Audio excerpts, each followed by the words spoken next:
Couldn't help noticing we're in a recording studio, and we're obviously doing an album. And so I guess that's a good place to start. What's the, and you can all join in on this, what's the title of the album? Before we, Inner Secrets. Inner Secrets. Does that have a, why is it Inner Secrets? Well, why not? It's a secret. Can't find out till you open up the album. It's on the inside. Yeah. Now you have two new producers on this album. They're actually old producers, but they're new to us. You mean that, right? How did this association come about? Funny you should ask. Go ahead, what you guys? We forced ourselves upon them, actually. It was really through a series of coincidences. I guess it was your business manager that had known me and introduced the record that we had made to Ray. Ray was listening to it one day with Carlos, and they kind of liked it, and the next thing we knew, we were talking about possibly getting together to do some work. Which record was that? It was the Player album. I found a record in music. Thank you. So then, Devadi, you heard it? Right. And you liked it, but it's an unusual style. It's not, I mean, one doesn't associate only Player and Santana. Why not? It's both music. It's not so unusual because the band's been looking all the time. Actually, the band is always seeking for new directions, new ways to express. That would comes natural to us. It's just that I feel that we never really had an opportunity like this to the first album, actually the very first album the first one that came out on CBS, we came to LA, but it wasn't like the right time. This time I feel it's a very, very great opportunity for us to come here because we're getting an incredible sound on the band, and we're also working with two gentlemen who really know their craftsmanship as far as the instruments and the kind of music that we are being directed towards this time. Yeah, the sound has always been very good. I've always been a very, someone was describing it this morning as a very fat kind of sound that you go after. Hey, we have very big microphones. They have this exclusive process. You get this big sound. But we're lucky we're on the radio because otherwise we give away their secret. So Lambert and Potter have their own special techniques. Yes, it's been being recorded with those mics, as a matter of fact. So, in the studio this time, you were mentioning that it's different, you're getting closer to what you want to go after this time. How is it different this time? Well, the music is simplified even more. We're striving towards, for once, really not compromising and getting the band sound, the way we sound on stage, to capture that on the record, because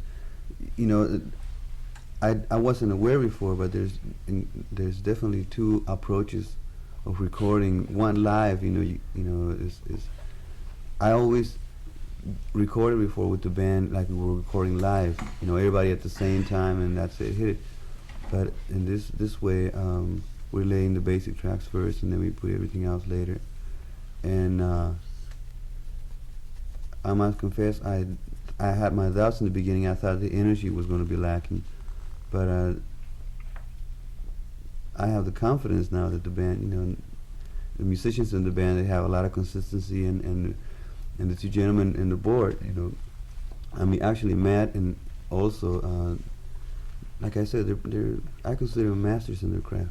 They did a great job in capturing that energy of the band. That the band is known to emanate on stage. And many people have commented about that, about wanting to record sort of live in the studio, and they're worried about that energy losing that energy. How do you maintain it when you're recording separate tracks as you do now? you just put yourself back in that same framework, the same spirit, try to keep that going? Well, certain people do certain things. Some people drink coffee. Some people do. I guess they do certain things. To get that dynamism, which is, to me, it personally, it derives from inspiration. I have to feel like I have to think of things that inspire me, so that I won't start yawning in the middle of a session when I'm playing my solo. And then the guy who's listening to it, he won't start yawning, because, you do reflect what you feel, in music or in any kind of art. So I just think of things that are stimulating and exhilarating and inspiring to me. That's what I relate to personally, and it just keeps me going. I find it very, very easy to keep going for a long, long time doing it, especially when I know I'm not doing it for myself. You see. If the times that I do feel that I'm the wrong frame of mind, and I feel like I'm doing things for myself, I try not to even get out of bed, because it ain't gonna go too far. If I feel like I'm doing it for something or someone who's very dear to me, then a lot more effort goes behind it. So you have a mental picture, in a sense, of who you're playing for, what you're doing it for? Sure. And that would vary, I should imagine, with the composition? Not really. The compositions, they just become flowers of different colors. The offering is the same. It goes to the same person. The music, over the years, it seems like, listening to Santana during an evening, if you listen to the album sequentially, it reminds me of chapters in the book. You see a progression and a different direction each time. And this latest chapter, is there, how would you describe that direction of music that you're going to take? Well, it seems to me like it's more of something that a person between 13 to 22-year-old would relate to it a lot much more than, say, something I do personally. There's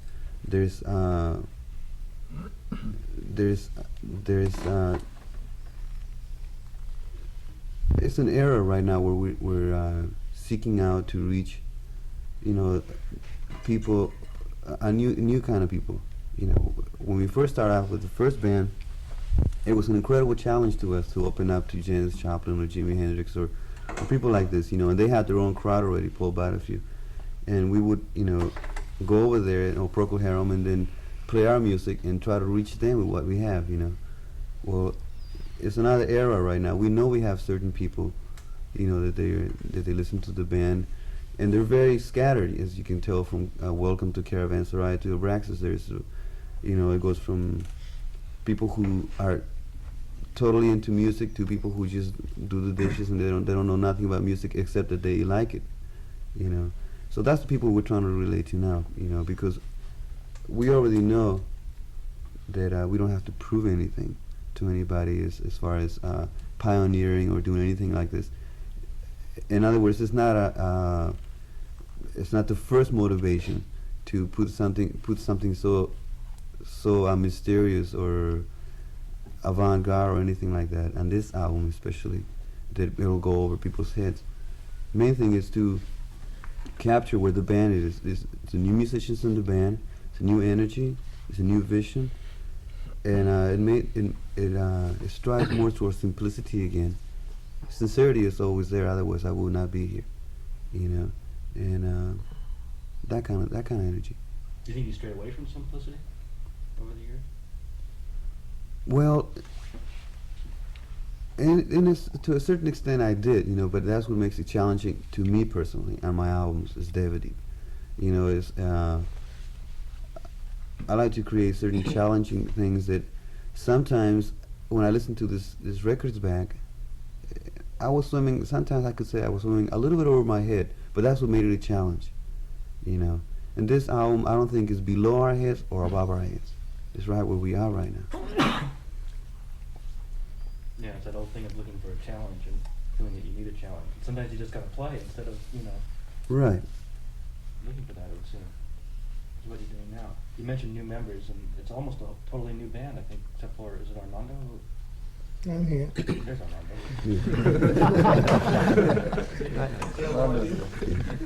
Yes, except for Armando and at this point, I'm also- new too, because the music's new. I say I'm new too. I'll say Armando, Greg, and Graham are the oldest members in this band probably now. And Raul. And Raul. Okay, let me talk to each of you for a minute and find out where you're from and how you fit into all this. Armando, you've been in the band how long? When I was in the band about 5 years, and then I was out of the band for another year, and then coming back again. Another way I was in all the Santana's band. I see all the changes. Yeah, grow and develop. Yeah, all the progression, all the complicity, all the beauty, everything. I share everything. Carries it all right in there. Same place I carry it on. You're from Cuba, right? Yeah, I'm native from Cuba. And what do you play? I have to contest it here, sorry. You play, Well, I'm a bongo player and conga player, and sometimes I play like simple miscellaneous instrument, maraca and all this kind of thing. Sometimes I write few Latin tunes in my own way,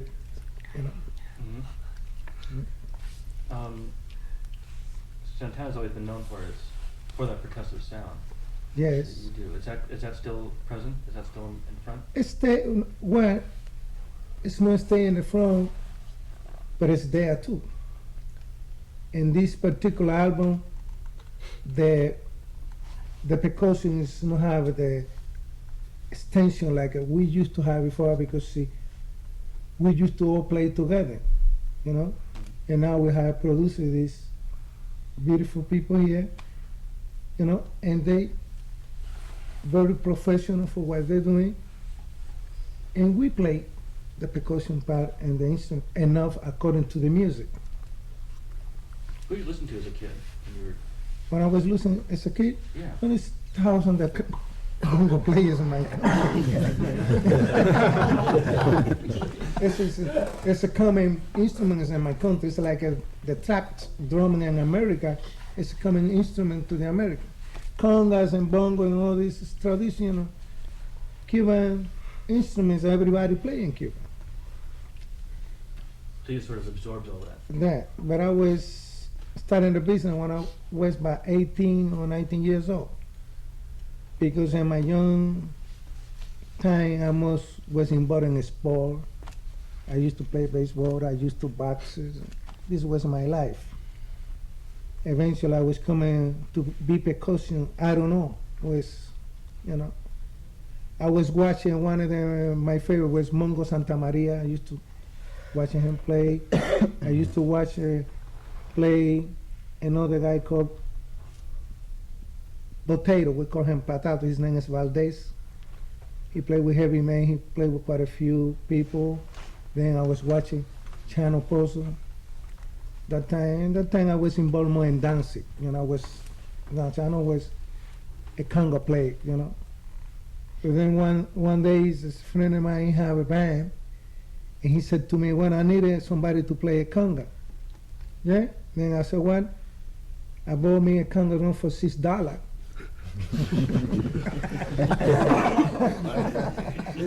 And then I was going to play with a band that was in Cuba, was considered very good, and this was my first time to play music, And I was keeping time. This guy, sometime the breaker was coming. I never played the breaker anyway because I don't know that place. And then he's like the time they have, and they hired me from there, and I started to develop and pick different instruments, and I pick bongos, and I created my own style to play, my own individuality. It's the way I play. It's hard for me to play what somebody else plays, because all my life I was play what I feel, Did you have a chance to play with those people that you mentioned, that you listened to? Yeah, I have a chance to play with them. In America, I play with a lot of people. I play with Charlie Parker. I play with Dizzy Gillespie. I play with Joyce Shearing. I played with Dan Ellis, you know. Too many people always play. Machito, Tito Puente, so, Too many. too many. No, I remember you were really a Latin freak, Latin music freak. That's why I saw my beautiful man here. We used to see each other in New York. Is Yes. true? It's true. I'm a 1950s mambo. Mambo, of course, was very big in New York in the 40s and 50s. And all the people he mentioned were my heroes also. I was raised in the part of the Bronx where the first influx of Latinos came in from Cuba and Puerto Rico, and also a mixture of black and Puerto Rican. And the first Latin black ethnic base in New York, there were certain sections of Manhattan which became Spanish Harlem, and there was certain sections of the Bronx, which were just the Bronx. And there was a home base at 53rd and Broadway in New York called the Palladium, and the home away from home for the Latin lovers were the Catskills. The predominantly wealthy Jewish people from Philadelphia and New York would go up there, and in the summertime, these great Latin bands that were emanating out of Cuba and Puerto Rico and then came to New York, played the circuit of Miami and New York. The Cuana Cuban Boys, La Playa Sextet, the Fajardo, Tito Rodriguez, Tito Puente, Machito, Sonora Matancera, all these people played around New York. And I was a busboy and a waiter in the mountains every summer. And the Latin musicians were also baseball fanatics. I mean, fanatics. You've never seen a fanatic until you've seen a Latin baseball fanatic.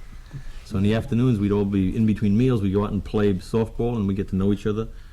Then go to the nightclub at night and listen to the music. And I've always thought if I had to list the half a dozen great moments of my life, one of them would be the night that Graciela, who was Machito's, the vocalist in Machito's band, invited me up on the stage to play claves, just to keep time with the band. And I was 19 at the time.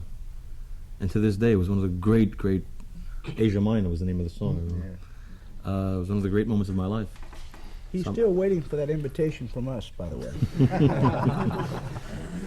You never played with Santana? Well, they don't know it, but I have behind the amps many times. And when you Give him one clave, don't and my teeth still hurt. Then when you get raised in New York and you're a whitey among Latins and blacks, you tend to be rather careful about what you do as far as expressing yourself physically. So, and I wanted very much to be accepted, but on their level. And I'm very much aware of what these people possess. And it has nothing to do with school. It has to do with the inner core of where they come from and where their music comes from. I've always been very proud of having been accepted in that particular way. That I think I have a fairly decent understanding of Latin music, but mainly the feeling of Latin music. And in New York, in the 40s and 50s, there was a very small element of our society that was allowed, so to speak, into the core of it. And at the Palladium, there was a section of the ballroom floor where we were allowed to go and dance. And that was always the highlight for me, to be able to do that and dance with them. Is that how you got sucked into this business? No, that was the first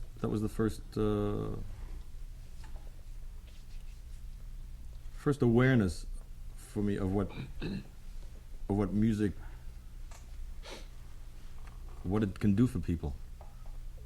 It can't cure all your ills, but sure can make you feel better when you don't feel too good, and it can make you feel better if you feel good. And it was a time of Latin music came at the same time that I had a couple of other heroes, and they all sort of blended somehow or other. There was Billy Eckstine for me. There was Errol Garner for me, and they played on 52nd Street all the time. There was The Bird, of course, at Birdland and the Royal Roost and some other jazz clubs. And the Mountains, and a lot of Jews. When you're in the Catskills, there it is. The Latin musicians, some black musicians, a lot of Jewish people, a lot of baseball, a lot of ladies, and growing up. But the thing that always stayed with me was Latin-oriented music, or the addition of percussion, Latin percussion. Probably the best time to grow up in New York for music. And sports, and crap games. Amazing. Which brings to mind, I wanted to clear this up. When Santana first came out, everybody was calling it Latin rock, and I'm not sure if it really was, or is, or if that really applies, maybe because of the percussion that people want to label it in the first place. When we first came out, there was no congas in the band. We were, I was really moved by a band that came out of Chicago, which to me started the whole movement of getting people out of the, along with Bill and Chet Helms, they were also, they were like the bait that brought people out of the closets who were smoking weed, in the alleys and all that kind of stuff. And it was Paul Butterfield Blues Band and the Blues Projects, Charles Lloyd, people like this. So with Paul Butterfield and also Eric Clapton and John Mayall, my roots were always the blues. I'm Mexican, but I know very little about Mexican music. I mean, I know it, but what I grew up listening to was Chuck Berry and Bobby Bland, the blues, So the band wasn't really Latin orientated when the first 2 years of the band, and not till later on that we got a conga player in the band out of the streets. San Francisco was known for having conga players on Hippie Hill or on Aquatic Park. People would be drinking wine and all that kind of stuff, and we. On the weekends we would go over there and we would see this, and we saw that a flute and conga would get all these businessmen with their suits out of the building and just, they wanted to drink wine and just watch the sky, and we saw what it was doing to them, just the congas alone. So we got a conga player in the band, and so it really wasn't rock. It was mainly, I think, one of the first fusions that I became aware in the band, as far as me directly being involved with it. The Beatles were fusing their own things. Cream was doing their own fusions of jazz and rock, and I guess we started a certain. It wasn't new. Motown was already had congas, but not the way we had them, and certainly, it's always been timbale players and conga players, but Mongo Santa Maria or Ray Barretto, but they never, I'm sure they never really applied it the way we applied it to music. So mainly was a collaboration of blues, maybe white rock, a certain standard of white rock and Latin. That was the main essence of the band at that time. You were really studying Bloomfield back then, weren't you? Yeah, Bloomfield a lot, in B.B. King, Otis Rush, Eric Clapton were probably one of the best at that time that I listened to. At the beginning, didn't we call a band, sometimes it was advertised as the Santana Blues Band, remember, at the beginning? Santana Blues Band. That's right. That's cool. That's all we used to play, was just blues. It was a great time.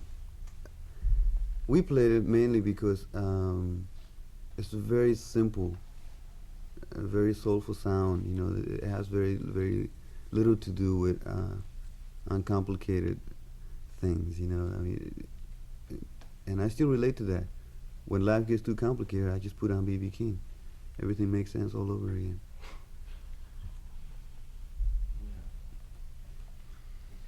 Didn't even belong to the room. What was your name? Pete Escovedo. Hey, Pete Escovedo. Tell me about you. You have 3 hours, Pete. Bueno, thank you. Well, let's see. It all started. Well, I come from a family of musicians. Myself, my brother, my daughter, my sons, my dad, who all play music. I've been in the Bay Area practically all my life. We all grew up there. Started playing music when I was very young. And been associated with a lot of jazz people, recording, and I have 2 albums out, me and my daughter, on Fantasy, produced by Billy Cobham. And Available wherever records are sold. yeah. And my daughter's currently playing with George Duke, and my brother Coke has his own band. He records for Mercury. So we're all just, you know, very involved in music, been in music all our lives. Ain't not much to tell. Not bad. What's it like working with your daughter? It's great. It's a big thrill for me. It's one of the most rewarding things that ever happens to anybody who's in music and has your daughter or your son come up and play with you. And then when they become successful and they're, you know, really great and outstanding, that's that much more better. When you share that thing together on stage, it's really something. It's a big thrill for me. Sort of thing that really keeps me going. It's interesting because so many people would say, I don't want my kids to go through what I went through and be in this business. Well, naturally you don't. At first, when they start playing, you know, you say, oh boy, here comes another musician. They have to go through the ups and downs that you had to go through, and you know, it's not an easy life to be in, because it's you know, it's very emotional, and there's, you know, too many bad parts to go along with the good parts. But after a while, when you see them developing and becoming their own self and wanting to play that bad, you know, you just got to let them go and play. And after a while, you get to be very proud of them if they keep their head up and their head together, like she does. You know, she handles herself very well. She's very professional, and she's very talented. So I'm a proud daddy. And her name is Sheila Escovedo, by the way. So he didn't tell you her name. Thank you. Were you the one, who's in Azteca and Nolo? I was in Azteca, me and my brother Coke. That was a great band. Yeah, fantastic band. A lot of good musicians in that band. 147. Yeah. Well, just about everybody in the Bay Area played with that band. They all wanted to. It was a tremendous, I mean, there were like 20 musicians in it. Yeah, it was a pretty big band, and you know, a lot of musicians went in and out of the band, but you know, they all became band leaders, musicians in their own right. You know, they all have big names. So it was a really, really good orchestra. It was, you know, very rewarding. Sort of a training ground. Yeah, you know, we all contributed in the music and the development of the band. It was a co-op band, and although it wasn't successful financially, but musically it was great. I think it was maybe probably ahead of its time. I remember seeing them down here, and the first thought I had, maybe Bill can answer this, was how do they tour? You know, how do you go on the road with all these players? Aircraft carrier. Cities? The average number of musicians in the band at that time, I remember, because I kept close track. A lot of friends in the band was 17, and then you have your roadies, equipment people. So they travel with anything between 26 to 30. Yeah, it was about 17 musicians people on the road. stage, correct. They had Yeah. 2 or 3 buses to get around. It was a problem. I was a big fan, and Pete is right. It was so far ahead of its time. Also, when they were starting out, when you're not a headliner, you have to at least get scale. It was very difficult sometimes for them to find work, because paying scale to a 17-piece band is much more than the average 4 or 5-piece band that would open a show. So it was very difficult for them to get started, and they paid a big price for playing the kind of music that they wanted to, just like Santana did in the early days. There were certain commitments, I'm sure. The producers of an album feel the same way. At the beginning, you pay certain dues, and they paid their dues. I remember that very, very clearly. Yeah, but at least you got it out of your system. I'm sure a lot of people say, what would it be like to have a big band, you know? At least you got to find out, you know, you're not going to Yeah. go through the rest of your life saying, Well- well, what if I had, you know? Well, I don't know. I'm gonna do it again.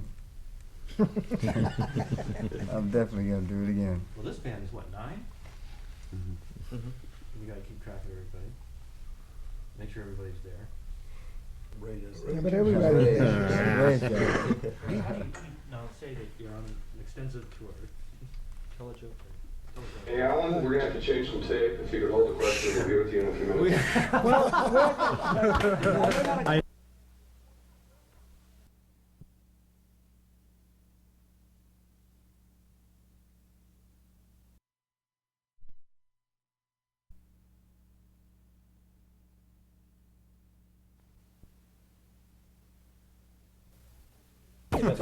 We're into Ray. Oh, The best part. And Ray just finished. Yeah, I just finished. La segunda vez. Yeah, I'm glad you explained that so well. Yeah. A little bit seriously. How do you keep track of just the touring, the physical touring? You know, what's involved? The idea is to hire musicians that look unlike each other, so that you always have this mental picture. As soon as they walk out, you're missing a piece, but you're not sure which it is sometimes. And if you look around, we have a fairly representational cultural and ethnic group of people here. And I'd be in big trouble if I was working out of England. And then all white musicians with long hair, I'd be in a lot of trouble. But we have enough personalities here that you get a different hit off everybody every day. Sometimes I'll look around and say, who's missing? And it's that hit that they give me that tells me they're missing. And other times I just leave people. Yeah. I can leave the tallest and the biggest guy in the whole band just as easily as somebody that's very small and hardly noticeable. But I always say, follow me. And then I'm never responsible because I can't bring up the rear too. So usually we don't have a problem because these people are professional, and we set a time and they're ready to go. Because one of the things they like to do best is play. And if you're traveling, you have to move on to the next city to do that. So they're always ready to go. There's something Ray doesn't tell you, and what you people in the business should be aware of what it's like to carry a big band around. But if you go to the promoters, not just around the country and around the world, and ask them about this band, they'll also tell you about what it's like to have that band there and how they get there. Then you look at the other bands that have 8, 9, or 10 musicians, plus 3 or 4 or 5 roadies, and a couple of trucks of equipment, and find out how much personnel does it take to do that administrative job. And in this band, it's one guy. In most bands, it's 3 or 4, and there's your answer. And the only way that works is the respect that comes from both sides. And that's the best way. Ray wouldn't tell it to you. I'll tell it to you. This guy's job in any other band, 2.5 to 3 people. The 2.5s are funny. I'm putting on weight. There are some people that we've dealt with over a number of years, and so you kind of rely on them. You know, there are some people I wouldn't have to call as often as others, and people have been around for a while. They get into a routine, you know. Gregory's been with us for some time, our vocalist. He's always ready. He knows what time it is to go. And if I don't tell him, they call me. I'm on the Plaza. And the lobby. He never leaves the lobby. Yesterday morning. In fact, we've probably saved $20,000 in a month in the last 6 years because I don't rent rooms for him. Just linen for the couches in the lobby. And then you guys need like 4 or 5 wake-up calls to get them going, right? That has not been the case in this band. Sometimes 1 or 2. Our schedule is probably rougher than a lot of bands. We oftentimes play double shows and are on the dead run, and sometimes we can all be victims of oversleeping. I usually make the calls in the morning myself. Now, if I don't wake up, then I have a problem. But usually I get a call from somebody asking me why I didn't wake them up. Which is a good question. You know? I think, the main thing that I always extend my gratitude to Ray, either outwardly or inwardly or both, is for his consistency. Like most people in his position, they don't have a good head, or they're not that evolved. They sometimes they get more caught with that arrogance. I'm in such band, so therefore I should have access to the girls or this or all that kind of stuff. And that's why a lot of bands suffer on the road, because there has to be someone who has to be consistent, and that responsibility. There's always tomorrow, And that gig at stage, that's the start when you plug in your guitar. It starts as soon as you wake up in the morning, or maybe even before you went to bed. What you're thinking, the kind of rest that you get. Well, the way he carries himself, it makes us feel that we have to try just as hard and to be that consistent. I, for myself, and it makes everything more solid, more brighter, and more fun to be around. Rather than maybe the whole band is playing and just one guy is not there. I'm very, very proud to say that this band. I compare it to Muhammad Ali. Most boxers or most bands, they go out after 3 or 4 weeks. The first 2 weeks they play really hard. After that, they start just fizzling out. This band has a consistency. After the more we play, the better we get. And it's mainly because consciously, I won't say it out loud, or be a sergeant or Ray either, but we do make it a point to make people uncomfortable to a certain extent, that we don't like anybody in this band to abuse their body, with anything, either drugs or alcohol or any kind of thing like this, because we do have a responsibility, if you can't hold to that responsibility, you should move out of the way, because there's always somebody better who does want to carry that responsibility, but everybody in this band contributes to that responsibility, and needless to say that everywhere we play, I give the band at least 100 out of 100 just on that alone, on that commitment. Yeah, that's very important, because you've been doing it the other way, and you've seen what happens. Mm-hmm. There's a point that should be put in here about a situation with Ray that we've never talked about, but I think this might be a good apropos time. Especially in rock and roll, invariably, excuse me, you get a situation where somebody's an equipment man, then he graduates to the assistant to the road manager, then he becomes the road manager. That's a title, and the road manager represents management on the road, so to speak. And somewhere along the line, that person gets it in their head that I'm with them every day, and those managers are sitting back home, and they get this big commission, but I'm out here solving all these problems. And they begin to convince themselves that there should be more remuneration going towards them. And it's happened many, many, many times with people in that position. The key with Ray is that he's as much the manager of this band as I am, and there's no problem saying, well, he's the manager, he's the road manager, who's the manager, he's the assistant manager. There is no such thing. That the administration of this band is carried through Devidip, myself, and Ray, and we'll listen to anybody else. But there is no breakdown of who carries the epaulets and who's got the 5 stars and who's got the 4 stars. And the weight is distributed in whatever way it is needed at that time. The decisions are made among us, and there is no... People say, are you the manager? If Ray says, I'm the manager, fine. If I'm the manager, fine. If he's... It's not... The title is not important. The job gets done. And primarily because the weight of management from our end is on the road all the time, or in the office all the time. And for me, that's probably the most valuable asset I have in doing whatever job I do with the band. It's different facets of the same entity, then, right? Yes, but there is no. There are management high-level decisions that can be carried out without me, or without Ray. They'll always involve Devidip in the band because it's their band. But there is no break. There is no answering to anybody. We'll discuss things, and it's a much different. I don't think you'll find any band in the world that has that. And we're very fortunate. Without a Ray, we couldn't have that. I've been associated with...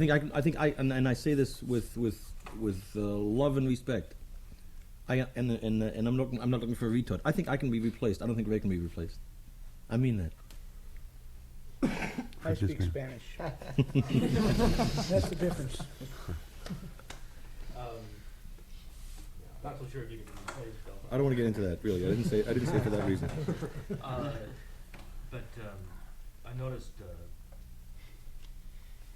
just brought a thought to my mind. I've been associated with some managers. Some managers confuse themselves with the band. Oh yes. There's always seemed to be a danger that and road managers too, that they... Too many managers don't realize that they are employed by the band. They are not the bosses. They are the advisors, and they are the guides, and they're the counselors, and they're the friends. But in the end, it's the musician who has the rights, the final rights. It's very simple. That's the way it should be. I remember one manager used to say, well, I'm playing here this night, then I'm playing it. Oh yeah. If you listen to a manager on the phone or an agent on the phone, it's always I. It's always narcissistic.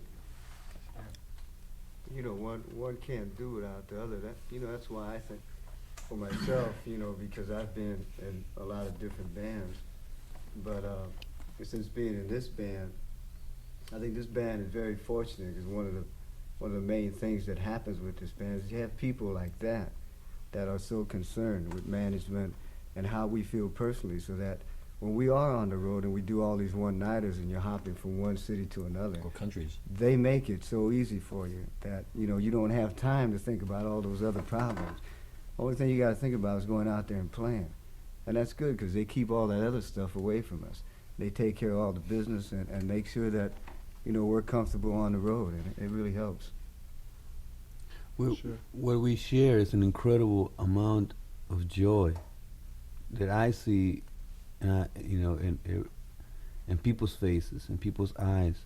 When all this thing is taken care of, I guess the word is reciprocate. We send it back. All their efforts, all the trials and obstacles and hurdles that life puts before us. When you're on stage and everybody becomes just one incredible, wave of pure sound that just captivates and captures people's hearts, and not only captures them, but fills them with joy and light and certain things that I think most people are not aware of what music does when there's that harmony. You can try to describe it to a certain extent with the mind, but it goes so beyond that. It's beyond vitamins and beyond mother's arms of security. It's an incredible force that cries for humanity to transcend itself towards perfection. And I feel that in the band, all the time.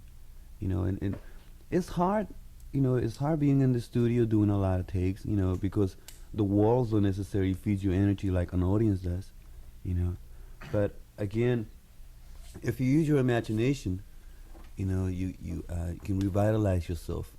You don't drain yourself as much if you use your imagination and picture before yourself something that feeds you and inspires you, And it's extremely rewarding. Extremely rewarding. You answered my next question, surprisingly, which was reading you discuss about what music should do, that you've gone from earth music to spiritual music, and then realized that music should be bringing people joy. And I wanted to ask you about that process, about how you evolved through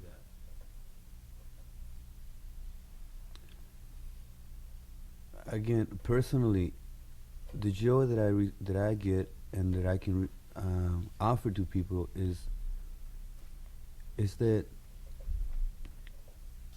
on a very simple plane, let's say outward plane, I'm very happy to be a Mexican that was given an opportunity, in this country, to express myself the way it's most natural to me, and see people relate to it. In the inner plane, I feel like I'm not just a candle anymore, or just an instrument, but I'm an instrument that is lit. Like a candle is, no matter how beautiful it is, it's not doing anybody any good if it's not projecting any light, if it's not lit, if it's not giving any light, which I call joy. I am surrounded with people now, these two producers, that they feed me the same cry. My wife, my guru, Bill Graham, Ray, my parents, they all feed me the same cry, the same to transcend myself, to go beyond myself. It's not something that is unnatural. Sometimes it's painful, sometimes it's full of joy, but But as long as I make a supreme effort to transcend myself musically and as a human being, I accept that, you know, and it makes me very, very, very secure, very secure. By transcending yourself, do you mean in the sense that some people, some creative people, especially when they're young, think that they're the source of whatever this is that they're putting out, Mhm. and then one sees an evolution, a certain sensitive people where they realize or they believe that they're an instrument through which much of this inspiration passes. Is that what you meant by it? Right, that is the ultimate reality. We are not, let's say, the mind and the body. To me, they're conductors, but it's not the electricity. The electricity, no man has a monopoly on it. It's like music. Not one man can control it. This is the beauty of it, you know. To me, I see it. You know, I'm learning to keep my ears open, my heart open, and see this beauty pour out of Greg Walker or both Chris or Graham or Dennis or Brian. You know, this wisdom, beauty, is people can call it whatever they want to call it. To me, it's a supreme force that is full of inspiring visions. You know, when you play this thing to your guitar, you can see it in people's eyes. You know, it's later on people, you know, dilute it and go through whatever process they go through to think of the market, you know, what they can do with the market. And, you know, it's a very practical plane, you know, we're living. But I try to keep that reality of paramount importance in my life, that all that don't mean anything. To me, the one is that which is inside of us, which inspires me. And I'm learning to become extremely receptive to that force is within all of us, that makes it life much more easier. You don't have to take downers because, you know, or you don't have to take uppers you don't have to take any outer stimulants, let's say, to make up for what you don't have inside of yourself already. See, if you're aware of this incredible being, absolute being within us all, it makes life so much easier, you know. Life is receptive, and also I think part of it is accepting. I think a lot of people go through it once they start thinking of themselves as a conductor, as you said, as a conduit, right. about wondering where it comes from instead of just accepting that it's coming. Right. It's an incredible process that we all go through. This, you know, we're all in the same school. We're all learning how to control our vitals, our minds, our hearts, our bodies, so they will work for us, so that we don't work for them. If we work for them, we are doomed to frustration and destruction. You know, in this field of music is even more important. You know, because you deal with the radio as a huge ocean of consciousness. That whatever you, if you're in a bad, let's say, frame of mind, and you're throwing black ink over there, and you're, you know, like bad oil, you're polluting the ocean, you know, of the waves, you know. But if you do once in a while take the time to get in harmony, you know, you make your let's say your mind, your body, your vital, and your heart work for you.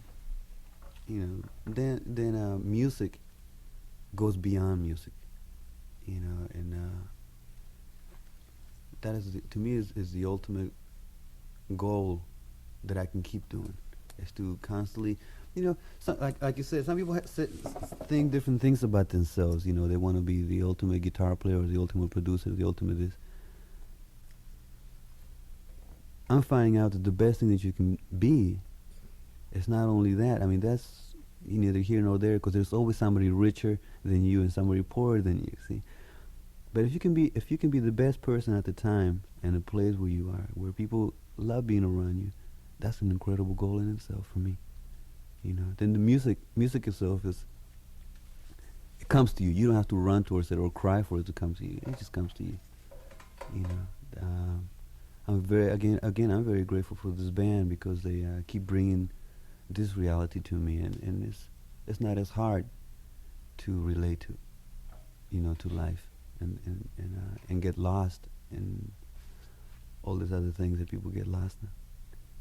You said things that inspired like 1,000 questions from me, but I'll try and limit it real fast. One of it is that you said that this is all life in a sense you're implying was a learning process. I believe that's what you said. Mm-hmm. Educative. And, It's school. and in your sense, to make these discoveries, how did you discover this personally? Because here you know, big rock star flying all over the world and making millions of records, and et cetera. Well, I discovered in '72, I realized that I hadn't, just like a child or a producer, when you're young, you cry for something. You cry for a new Cadillac, or you cry for a new guitar, or a new Stratocaster. I find out that I was crying for something that it would give me fulfillment. I had a couple of platinum albums on the wall. I had a house with my parents. In other words, like a child on Christmas, I had all the toys, but that didn't give me the fulfillment that I needed. Was that a shock to find that out? Yeah, it's extremely painful because you realize that your mother's arms, your lover's arms, your house, all that kind of stuff, it's not security anymore. Even being number one on Guitar Player magazine is not security. But when you start crying to realize who is your inner pilot within yourself, then everything else starts to fall together again. You discover that the best in Bill Graham is the best in me. The best in the Bee Gees, the best in everybody is the best in me. When you start claiming it like this, then this is what you call inner reality and also inner harmony. When you start dealing with this in life, it makes it extremely simple and extremely powerful, to be walking on earth, because just your presence alone, and people who are standing on a corner when you're walking by, they receive it. The mind will always deny it, just the mind, like how the mind always denies most things, because the mind doubts and calculates. But I'm aware of a lot of people like this. Stevie Wonder, there's a lot of people like this who have this awareness of this responsibility and this receptivity within themselves and beautiful things around them, and you can't help but when you play your instrument to just fly like a bird, infinitely beyond your dreams, your expectations. Plus, the responsibility, I just imagine you have one for the people, the responsibility is people who listen to you, to your audience. Right. Help direct them, maybe give a little shout. Right. It don't have to be an uncomfortable, let's say, burden. It can be very, very, very natural, very spontaneous, very full of joy kind of thing, if you know what you're relating to. In other words, if you know what to relate to within yourself, then it makes life extremely simple, extremely comfortable. The other question I had was, how do you know who you really are? I guess a lot of people that struggle with that one, who the real you is that's inside of all of that. Well, I'm aware to my passport, in my birth certificate, that I'm Carlos Santana. That's my physical number, like 00, whatever, they call you to walk on earth and they identified you. But who I am inside is who people love from me, who people treasure when they hear my sound. This is Devadeep. And Devadeep, it means the eye, the lamp, and the light of God. This is who I am inside. Outwardly, I have this name that, it's a pretty good name, and a lot of people identify with it. But again, this is like the shell. This is not a person who can move, let's say, 35,000 people, and make them get up and clap their hands without sounding like a cheerleader, Because we make it a point not to do that in the band, I don't like cheerleading in the band, I just like the band and the music to do it by itself. There's a difference in Devadeep, there's a difference in Carlos. That's a beautiful, important, significant question that you ask, because most people never take the time to ask themselves who they really, really are. You know, they think they are who the president says they are, or who your teachers or who your parents say you are, but who you really are inside. Most people are a lot of different people inside. It's finding out who that one is. Well, the mind has it's like a room full of mirrors. It reflects a lot of personalities, but who you really, really are inside, there's only one. You know, and that is something that is it's inseparable with infinity, eternity, and immortality, and and you have all access to it, being spontaneous. You know. I'm glad you asked that question, because there's very few people on earth that ask that question. They ask millions of questions, but they don't usually hit the one that, you know, who am I and for whom, and what am I supposed to do this lifetime around? This lifetime around. One more. I said it was going to be the last, but how do you get introduced to that person? In other words, there is the real you that's inside, and then there's all these personalities, these mirrors that you have. And then it becomes a process of how do you shake hands with That person. entity inside. Well, there's just like on life, you know, you have a lot of techniques that you accumulate, or that you go through discovering science or music or love or anything. You know, I say the India has by far an advantage over the whole world as far as this particular realm that you're of questions. You know, they know what the people are reading the Bible discovering, because even the Bible comes from there. You know, it all comes from there. The inner being is none other than God Himself. You know, and none other than the absolute supreme being. It's just that we are like fingers, and we're learning to play this incredible symphony with this incredible melody. You know, He had this vision to, you know, if you want to play basketball and you're only one, then you can't play basketball. So He made Himself into many beings, and, you know, from a really high point of view, you know, as I said it before, when you're in a plane, all the trees look flat. That's a very high state of consciousness. You know, let's say, up here on Earth, when you're, you know, let's say you're not too inspired and you're really bogged down with TV news or all kinds of things, and all the trees, they look, you see different trees being you know, taller than other ones. Well, they have mastered, or not mastered, because nobody can really master it, but they have, like Einstein, they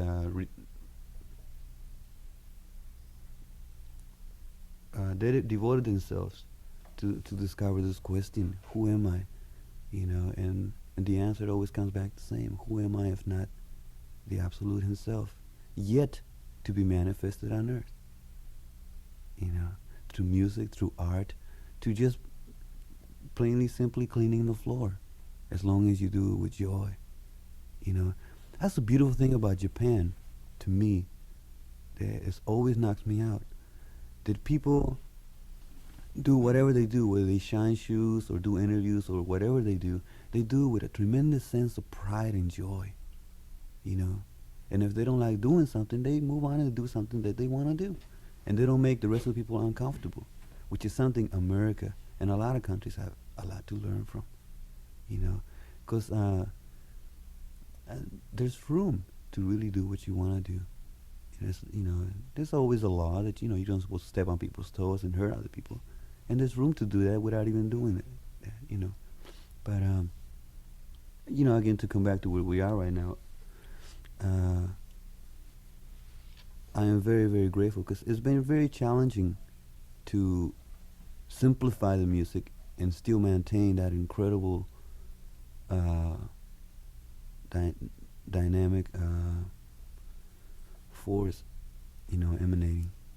You know, I have a lot to be grateful to Brian and Dennis, because I'm learning a lot, you know, from them about recording and about framing music together, about working with individuals, you know, patience, they show me a lot of patience towards the band and towards myself and tolerance. You know, which is if you boil all that stuff together, is wisdom.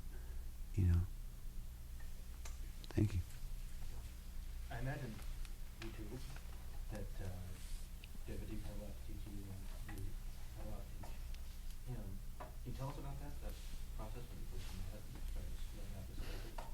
Well, this has been an incredible learning process for us because, firstly, we're involved with 9 people with a lot of talent and coming individually from diverse kinds of backgrounds. We have Chris, for instance, Chris Solberg, who comes from sort of a rock and roll base, played with Eddie Money. The other Chris Ryan, spent 17 years in one room practicing. Incredible keyboard player. And Greg is a marvelous singer, and I think his roots primarily in R&B. If you go down each member of the band, I mean, there's a certain energy they all bring to this project, which has taught us something and has been greatly inspiring to us, particularly the force of this percussion, which, although we've used it on records, it's somewhat of a new experience to be tackling what they offer and trying to fuse it into a sort of more marketable, more palatable kind of sound for where contemporary music is and how we, Brian and I, conceive of Santana as a band. We've always loved this band. It was a great thrill for us to come into this project and see what we could do together and what kind of energy we could lend.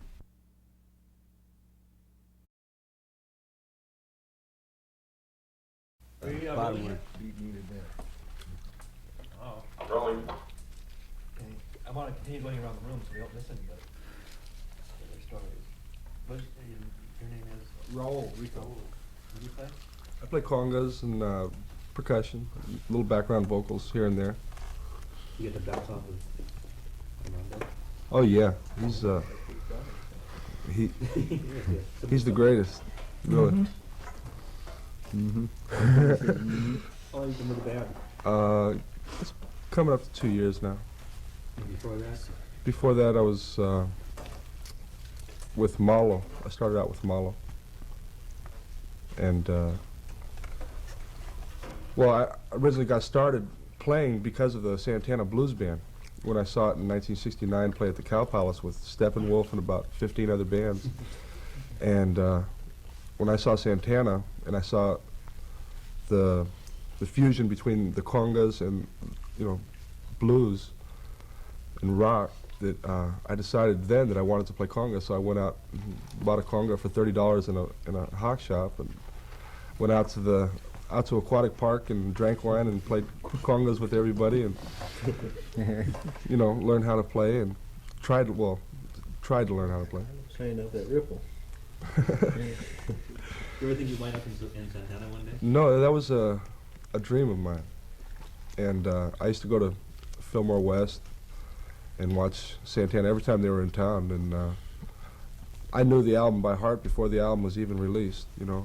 I knew all the songs already.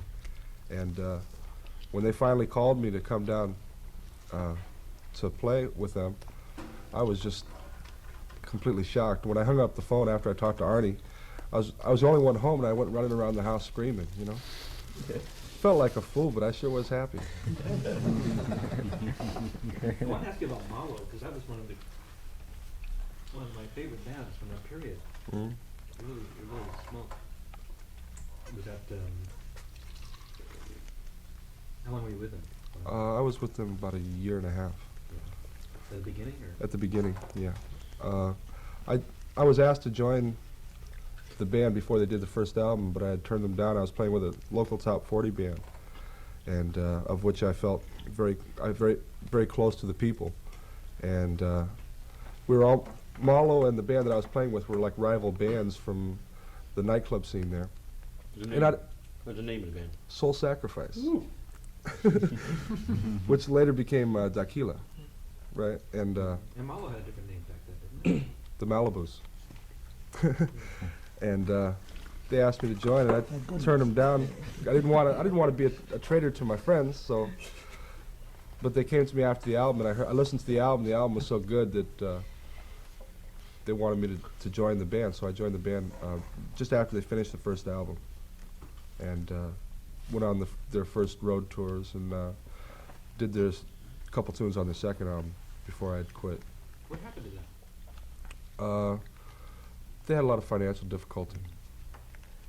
I really enjoyed it, especially the first. Well, I think the same problem happened with them that very similar to Azteca. It was at that time a large band. It was a 10-piece band, originally an 11-piece band, and to keep that many people going on the road, especially when you're a second or third bill, it's really hard to pay everybody and keep everybody happy.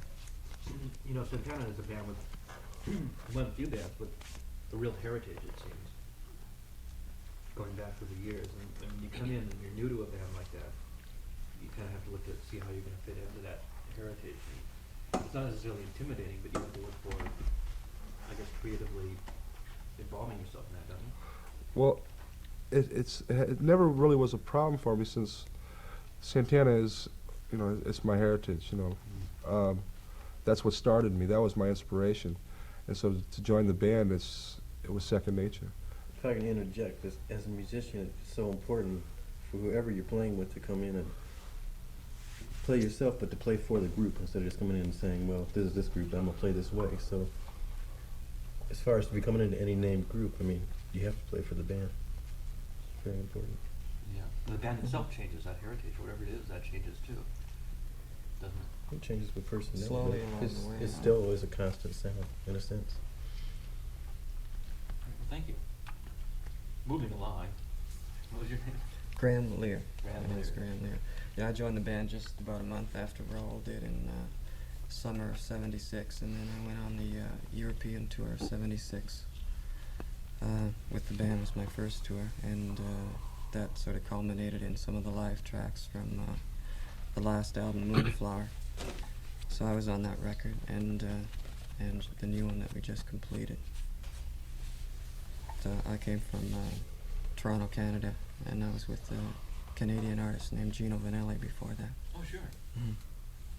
So I had a bit of a background with percussion, and I was always into Santana and followed their music over the years, so it's been a real thrill for me to just come into the band sort of suddenly like that. What happened to Gino Vanelli? He's working on another album right now for A&M. Mm-hmm. Yeah, he's still going strong. And before that, what were you doing? I just work with a lot of local groups in the Toronto area. I was into Santana a long time ago, I guess really mostly the Abraxas album and the third album, but I used to play songs like Everybody's Everything off the third album with a horn band in Sudbury, Ontario, you know, so the good old days, but it was fun. He's actually the first bona fide millionaire that ever came into the band. He had his own band when he was 14 years old. He had ears then, too. But he now has long hair, so we don't know if he still is. I've seen the scrapbook. It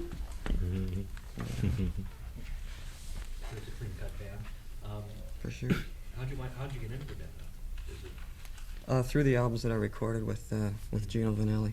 Basically, Carlos and the ex-keyboardist Tom Coster heard them and liked my playing, so we set up an audition, and it happened really quick. It wasn't quite as simple as that. He was in the studio in Well, Toronto, yeah, and it took a while to hook it up. David and Tom said they liked the tracks to trace him down, and it never really came out. We spent a few weeks of Mr. Keen, Trace of Lost Persons. He was unbelievable to find, and then you were in the studio with the guy from the James Gang. That's right, yeah, Dominic Triano, the Yes, guitarist. and yeah. we had to find a way of getting to him without letting Dominic know that we were looking for you, because he wouldn't have liked it.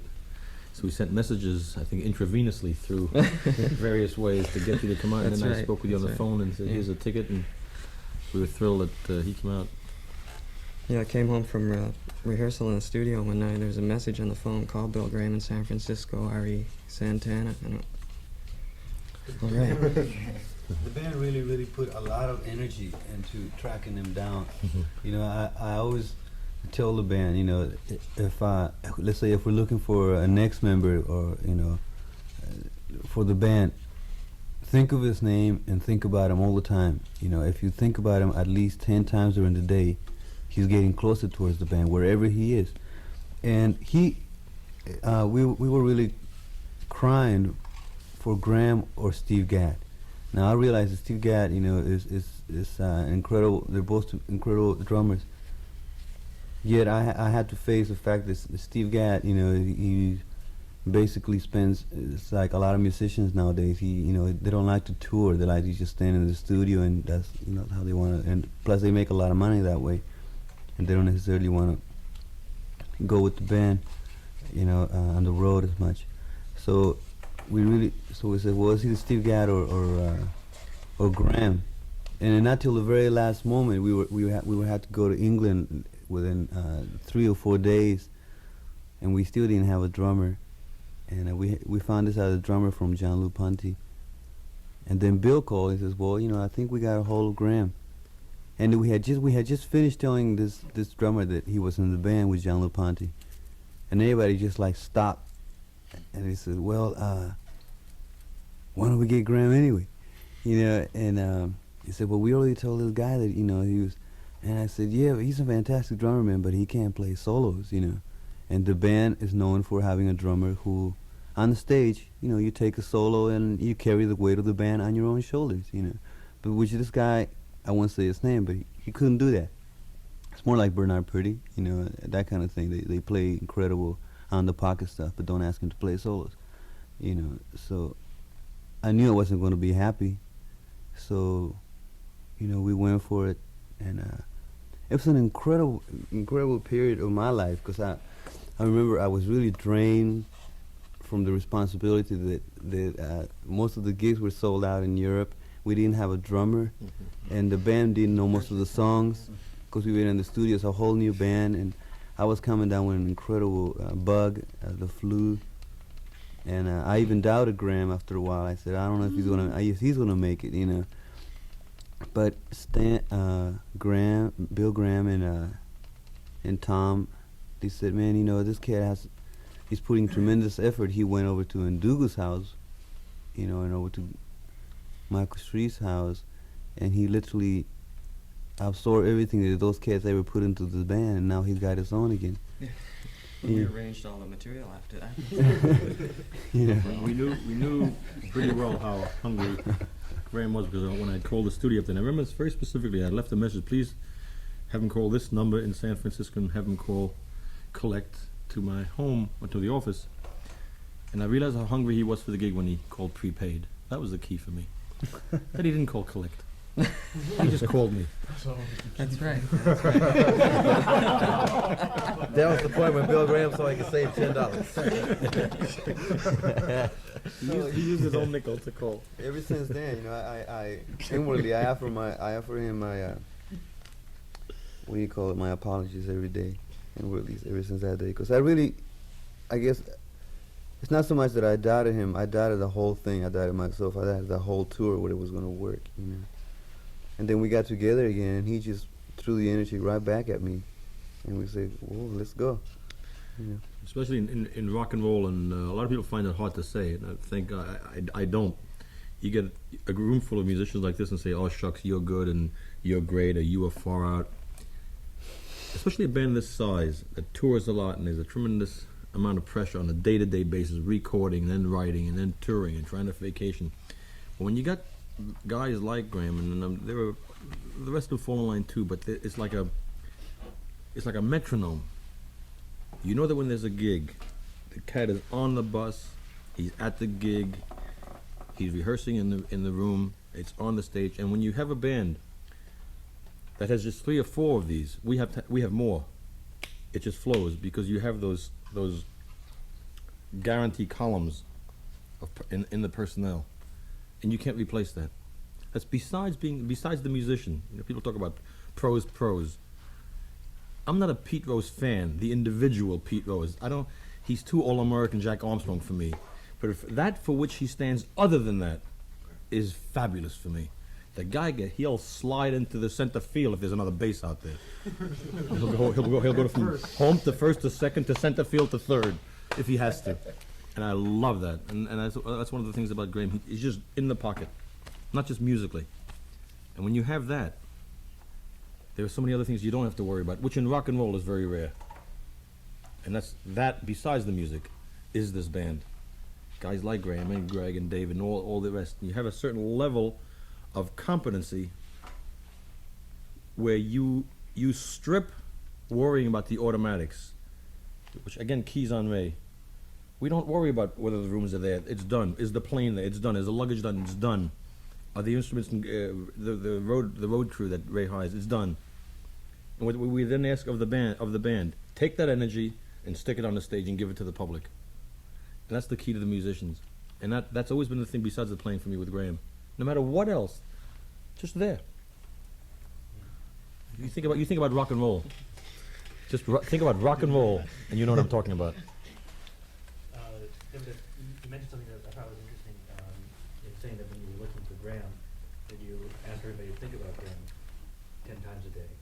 Are you the kind of person that when you make up your mind to do something or decide on a course of action, that at that point it becomes real? Right, I try to envision it. You know, I used to do that a couple of years when I was, you know, you go to that era where you see a guitar and you just gotta have it. Although you have 5, you know, just sitting on the rack, you know, and I would just picture the guitar, and you know, or take a picture of it, and wherever I would you just feed it. The more you feed it energy, you know, the closer it comes to you. You know, to move on, because I think it's really, really important for us to bring about the present of this album. You know, I just like to say one thing that I forgot to say back there. When you asked me that question, how do people find out who they are? I am very blessed that I have a spiritual master, you know, Mr. Sri Chinmoy, who plays an incredible role in helping me discover my inner self. You know, and it's a wonderful thing that I'm learning, you know, not to cram it on anybody's throats, you know, get too gung-ho about it, make everybody else uncomfortable with it. But for me, it adds so much more to my life that it makes everything else just be that much more in perspective. I was going to ask you this after this was over, but I'll ask you now. How can one find out about Sri Chinmoy? Are there books that you can get? Or? Right. There's some books, you know, that he has written many books. There's an incredible book that he has with where he meets people like Pablo Casals, Muhammad Ali, and if you read the things that they say about this spiritual master, you know, it will no doubt amaze the mind, humanity's mind, that there is somebody walking on earth who has incredible access towards that which money cannot buy, or schemes or things like this. You know, he has oneness, absolute oneness with the highest. Thank you. Next. I guess that's me. I'm David Martin. On the basis I joined the band, I guess a little more than a year ago now. As a matter of fact, I think it's today, 1 year ago that Elvis died, is that right? That's right. Well, today is the day I went on my first tour with the band in Europe. Because I remember we were in the plane. We got on the plane and we got off, and all of a sudden we saw the headlines that Elvis died as soon as we got off the plane. So I realized that. But I guess the way I got in the band was I was playing with Pete and his daughter Sheila. I guess I joined when the band was Azteca, then it kind of turned into Pete and Sheila group, and David Dipp had been coming around and saw me playing with Pete and Sheila, and the opening came up and I joined the band, which was right before we started doing the studio tracks for Moonflower. Mm-hmm. He's an interesting phenomenon for the band because of his age. He's the kid. How old are you? I'm 20. Came in the band right after I turned 19. Juvenile. Juvenile, but not delinquent. We've all been amazed by the past year. Obviously, when you're at that age, even if you start when you're 14 years old, which he has, he's played with a lot of people, and it surprises me when I talk to him. I started playing drums at about, I guess, 7 or 8, and I started playing bass, I think, when I was 11. I remember a couple years after I started playing, I started working nightclubs some when I was about 13, I think. I was playing with bands with my brother and stuff, and I used to get a theatrical mustache and put it on my face and stuff just so I could get into the clubs and play. And all the way through high school, I was practicing a lot and working with a lot of local bands and a lot of clubs 4 to 5 nights a week and trying to keep my studies up at the same time, which it was painful and hard, and man, I was tired a lot of the time, but I can look at it now like, well, maybe it paid off in a sense, because I always did like Santana. I'm glad to be here. I'm open to, I guess I've been through a wide variety of musical experiences for somebody my age. Not saying that to be egocentric at all, because I have so much more to learn. But just, you know, I have experienced a lot of R&B and Latin and jazz and different kinds of gigs. Yeah, but by experiencing so much, you're open to experience more. I think. Exactly. That's the whole thing. I'm always being open for different experiences, musical experiences, every kind of experience in life. He's looking forward to that 20-minute solo in Madison Square Garden. Yeah. No, not 20. That's interesting because the thing about this group of musicians is that it represents, in a sense, we get the feeling it's a cross section of humanity, backgrounds and races and creeds and everything else. And I should imagine that was probably accidental, but it's kind of neat anyway. Was it accidental? I'm sure it was accidental. I'm the Jew of the band too. I remember. Me and Bill Graham. The first time Dad is laughing. Illegitimate. The first time I went to New York, Bill, that always echoed in my mind what Bill said before we left San Francisco. He says, you know, you guys gonna play in Woodstock, and this is gonna turn everybody's head around, and it's an incredible thing, and you know, and he says, but it's just, and especially because it's such an ethnic mixed group, you know. It's not just Japanese or Mexicans or this. It's across, you know. And it always stayed with my mind. I kind of, you know, I must admit I felt really, really enthused and proud about that. You know, that I could get along with these people to a certain extent, and we did got along with the first band the very first years. Later on, you know, just like anything, if you're not prepared mentally for the big shock that everybody can recognize you in the street, you know, it can do some damaging things to your brain, I'm sure.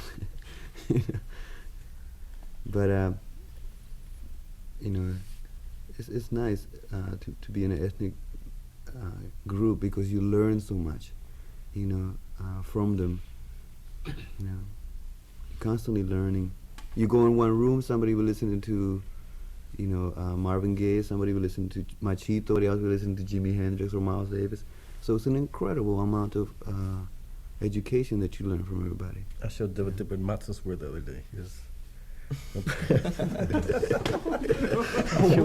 What matzahs were. It's one of my favorite songs. Right. There was a point, though, that came up some weeks ago in San Francisco. We were going out to play a gig. I think it was CBS, and the group was in rehearsal. And they had come down and they had done some tracks with Brian and Dennis. But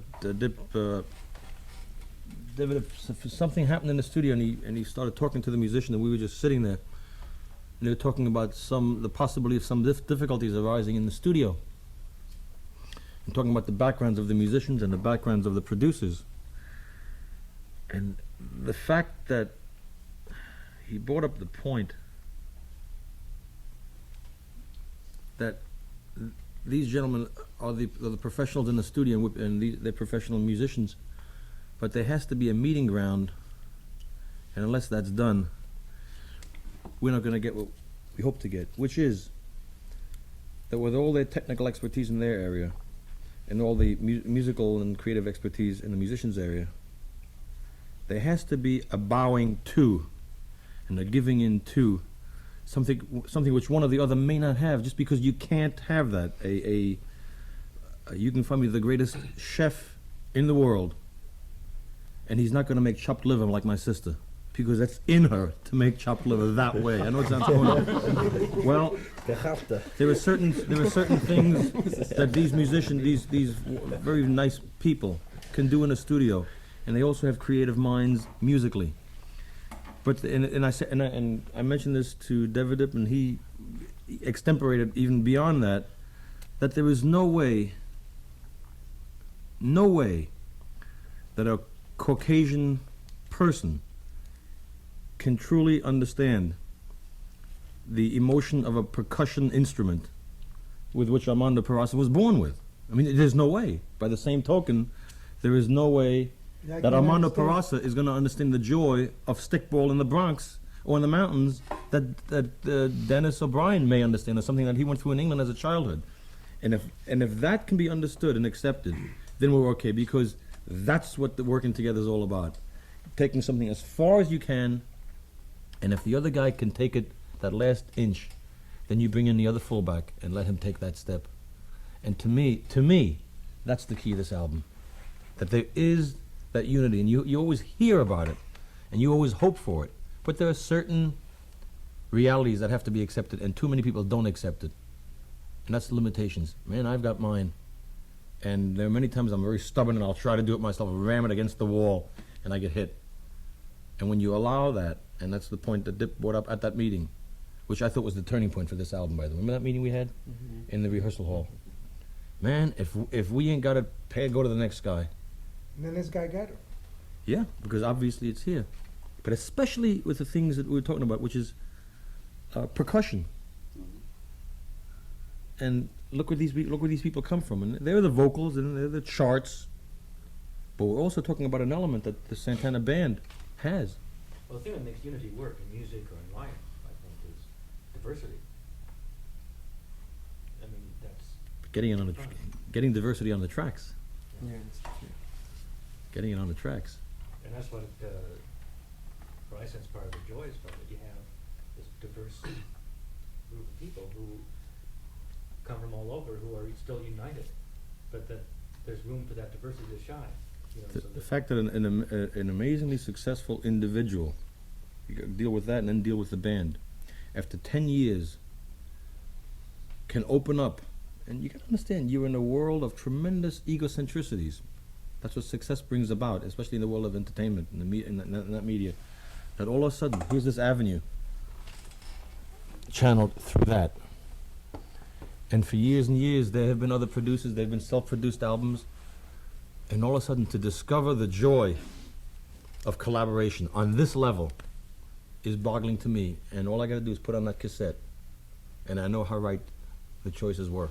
That Dip and the band and these two guys decided to work together. And you push that button and you listen to that record like I have in the last 36 hours. And it is one of the other great highs for me. It's marvelous. I mean, truly marvelous. Because we're into it. Wait till it gets on the radio. It'll blow everybody's cork. When's it getting on the radio, by the way? Right away. Let's put it on here.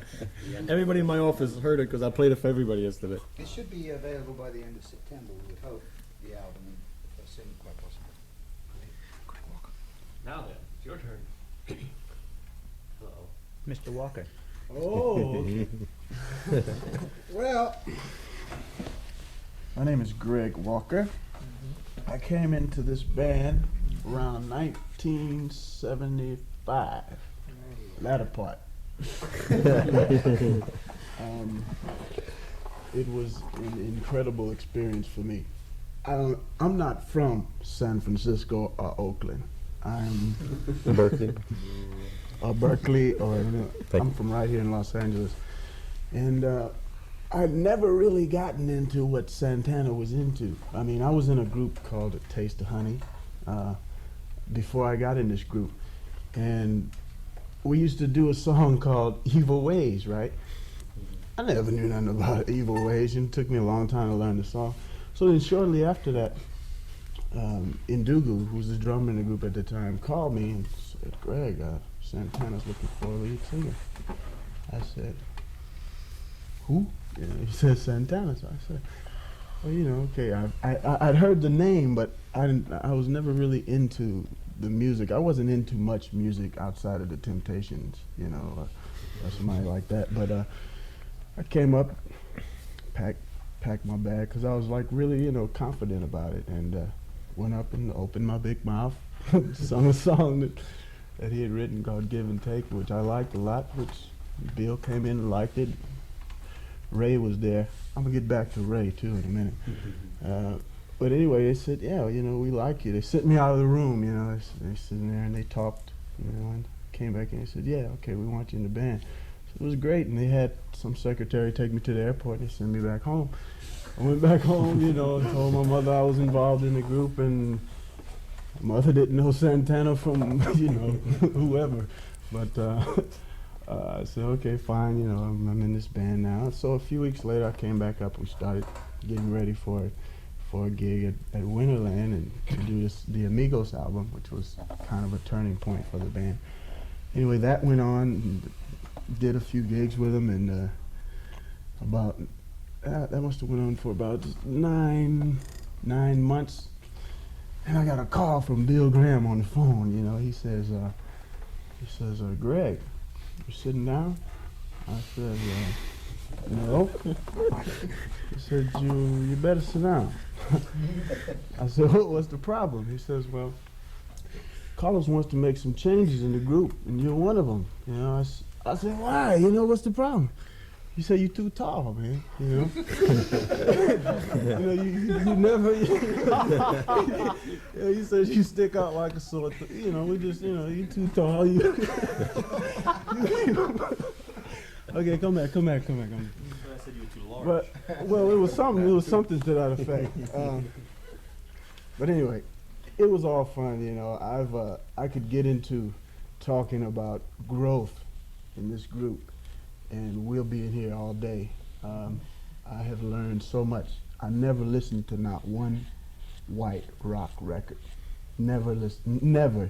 I mean, there might have been some songs that I listened to earlier that they were playing on the stations that we could get on our radio that might have been white, but I had no idea they were white. You know, I mean, after hearing the things now, you know, I never knew.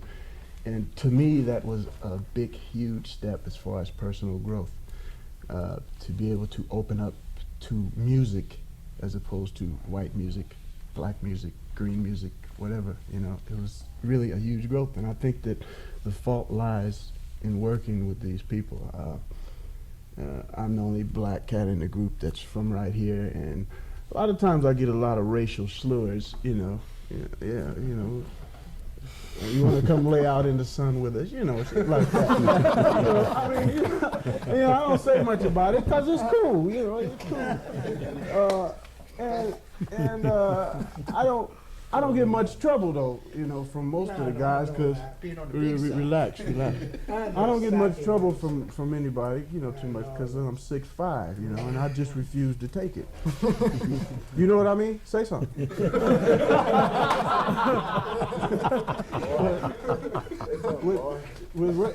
See what I mean? What's up, boy? Now, see, after this session is over, Pete's in trouble.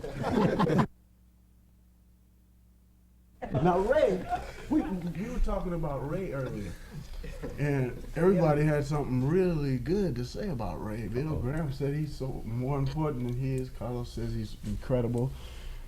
Well, you know, Ray's all right. I don't know where I was when he was giving out the money to you guys to say all this good stuff about him. But I tell you, Ray is truly incredible. I've known a couple of other guys who have been in the band, Byron and Ndugu, who are now with George Duke. Maybe I shouldn't have said that. That's okay. But, well, for other reasons, not because I mentioned George.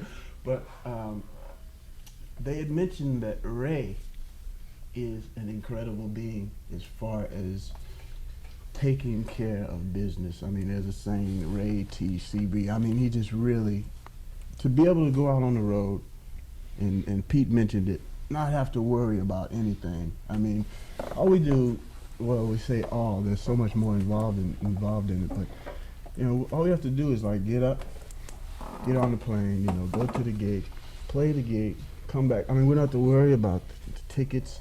You don't have to worry about seating on the plane. We don't have to worry about hotel rooms.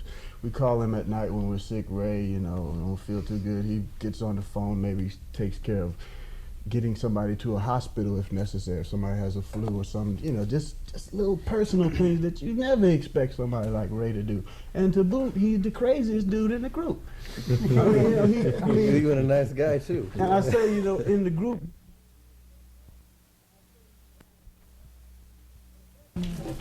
Okay, go ahead. and furthermore, Moving right along. no, I could go on and talk about each member of the group with a personal love that I have for each of them because I've learned something from each of them. Devadip has been such an inspiration for me, not only musically but personally. The effect that I've been able to have on family members, friends, just because I've gotten a little more laid back, not so paranoid about things all the time. And you hear different people mentioning, you know, where does that come from? Well, he had talked earlier about subjects that can be called, quote, spiritual. They can be spiritual if you let them, but I think that if they're a part of your life, they don't have to have a certain name. It's just, you know, what it is. And I could go on and talk about that, but the understanding, the biggest understanding that I get out of it is that everything that a person does is really formulated in their heart, and that's where it comes from. I think that everybody in this group has extended a huge amount of energy, sometimes more than they may have had within them, toward this album that we're working on now, that I'm incredibly pleased about. We've been through so many different, combing through songs, wondering who's going to be the keyboard player in the group because we lost our old keyboard player, and you know, there's just been so many problems leading up to getting this project done. But I think that whenever someone has something great within them that they want to do, and they know that the end result will be great, you'll always be confronted with huge obstacles that will try to keep you away from it. Fortunately, they didn't stop us. I think we got one heck of an album, and it's the fault of everybody. I mean, everybody has been so intensely involved that it's just impossible. These two guys, Dennis Lambert and Brian Potter, has, once again, I have to repeat, and may sound redundant, but they've offered something that I think we needed. The early times of the bands was highly percussive, and I think that it still is to a certain extent, but kicking off from She's Not There from the Moonflower album kind of like opened up a whole new door for us, you know, and being musicians, you know, something new and innovative is great. Not only being able to create it, but being able to witness it. I think that single itself just kind of like said, here, you know, this is Santana in a whole other light, but it's still Santana. We talked about direction of energy. I think the direction of energy comes from an individual conviction, you know, from everybody just putting in all they got to a common goal. And, you know, that's something that I think we've all learned from the group and that we've all, you know, worked toward. As a result, smash album. Got any questions? There's no room for them. Up until now, has the group always used self-generated songs that came from within the group? Most of the time. Most of the time. But now there's more outside songs? Right. And what you found? You guys found? Some, yeah. We've done some writing with the group too, which has been interesting. It's a very interesting collection of songs on this album. There is one song you might consider calling perhaps an oldie, something that will be familiar to the audience because it's been done before, in the sense that She's Not There, which was a hit for Santana in their particular unique style. Excuse me. We've done one song like that, Stormy, which you may or may not remember was a hit by the Classics 4 some time ago. but it's totally different when done by Santana, and it's got a certain Santana trademark to it that I love. There's a Stevie Winwood song, there's a Buddy Holly song, there's an instrumental composition that sort of took place from meeting of the minds between Dennis and Carlos.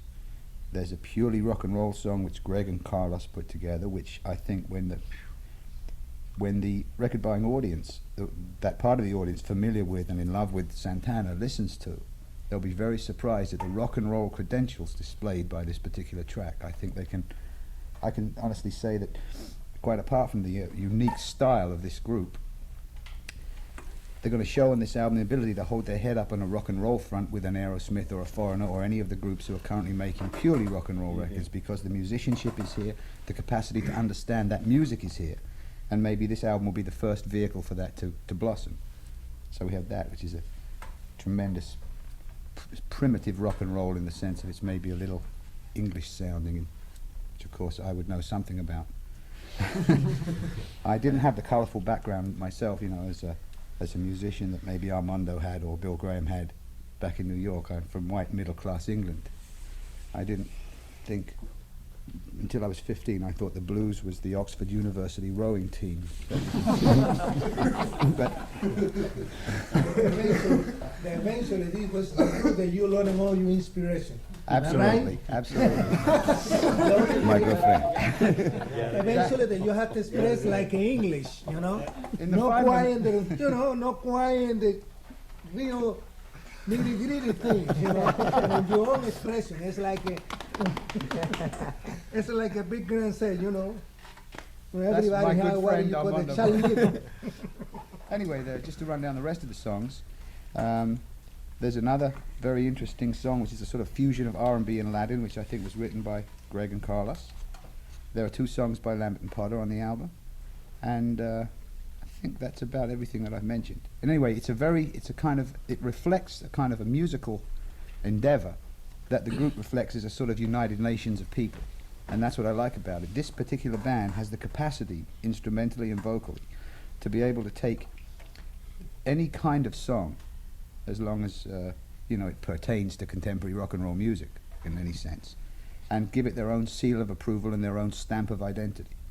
And when you've spent 10 years producing records, it's really you have to say to yourself at the end of 10 years, unless something excites me, I have to stop doing this job, because you spend 10 years in a small room, suffused in an aura of human pollution most of the time, breathing used breath that other people have left. I don't have to tell you about the the quality of life spent in a recording studio, and it's very hard work and it's very demanding, because creative work is a great deal more demanding perhaps than hard manual labor. And unless you can be excited by each given project and learn something from it and be turned on by the artist with whom you're doing it, becomes a nightmare, frankly. And this is a remarkable group. The leader of the group, Carlos Santana, plays the guitar in a uniquely individual way, in the same sense that no one played the trumpet like Louis Armstrong, no one played the piano like Art Tatum, no one sings quite like Stevie Wonder or Smokey Robinson. There's a unique identity between the instrument and the man who plays it in this case. The additional joy to doing this album for me as a producer is that the band, it just fills in the rest of the jigsaw. They're all experts. They're all more than experts. I would be delighted on any record that we ever made to use any of these guys in the quotes session musician capacity. They're that good and they're that adaptable, and they're all quiet little geniuses in their own way. And on top of all that, to be able to be excited by the music and by the personnel on a personality and musical level, and to enjoy doing the work, and then to be able to take the records home and listen to them and enjoy them again, is the finest ultimate, result. yeah. The ultimate thing that a producer can say, boy, I This did my was little great. job and I took it home, and it still knocks me out. Even on my little Akron record player, it still sounds sensational. Not that I have an Akron record player, but His isn't as good. Before I turn to my left once again, I wanted to ask you, usually in an album situation, there's one producer who's kind of the captain of the ship, and it's unusual to find 2 people working together, and I'm curious how that relationship works. well, we are the Sacco and Vanzetti of record production. Dennis is amazing musician himself. Not from a brilliant technical capacity, but he is mentally one of the most unbelievable musicians that I've ever met or worked with, because of his understanding of the necessities and the non-necessities of recording studio work. I'm not quite sure about my capacity. I do make an excellent cup of coffee, and I have been known to run for donuts whenever anybody wanted. But I don't want to denigrate the fact that most of the musical stuff will emanate from Dennis, because, you know, he has much more of a musical background than me. I was a drummer initially. Most people were a drummer initially that I meet, it seems. You know, it's the instrument that you always think you can play when you see another guy playing it. And I came into this music through, like Bill Graham, through a very early love for jazz as a kid. And so really whatever goes on between us is some kind of chemistry that ends up with records being finished. And it's really difficult to draw the line about who does what. But I know that I speak for both of us when I say we're totally thrilled with the results of this album so far. Thank you. Val?